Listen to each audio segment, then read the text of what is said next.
Assalamu alaikum. Today's topic is Indian economy on the eve of independence. India has been predominantly backward agriculture economy at the end of British rule.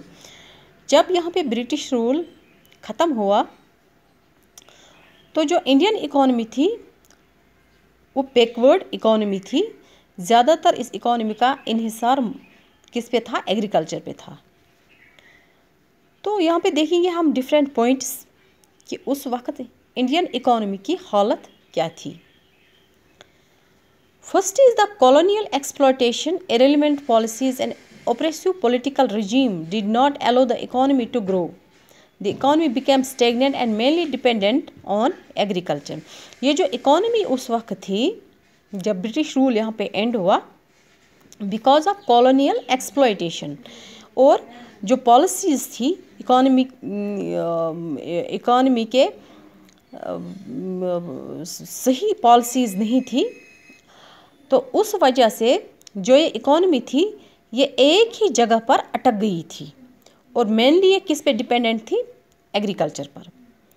Second is dominance of foreign capital is important segment of Indian economy.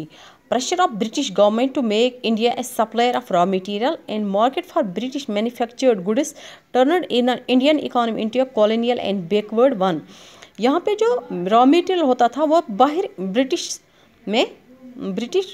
बाहर के countries में supply होता था और वहाँ से जो चीज़ें मैन्युफैक्चर करके बन के आती थी वो यहाँ पे उनका मार्केट यहाँ पे था, इंडिया में था। तो उस वजह से भी जो इंडियन इकोनॉमी थी वो बैकवर्ड बन गई थी, वो बहुत पीछे रह गई थी। And third is the system of intermediaries between the government and the tenants represent semi feudal economy. And fourth is India suffer during war period, क्योंकि वॉर पीरियड में इसको बहुत सारा नुकसान हुआ था। इकोनॉमी को जो कैपिटल था वो लॉस हुआ था, उसका बहुत सारा ज़्यादा नुकसान हो गया था। The country had no basic industries and imports were also not available. ना इम्पोर्ट्स थे और ना इंडस्ट्रीज़ थे, तो उस वजह से जो इकोनॉमी थी वो बहुत बैकवर्ड इकोनॉमी थी।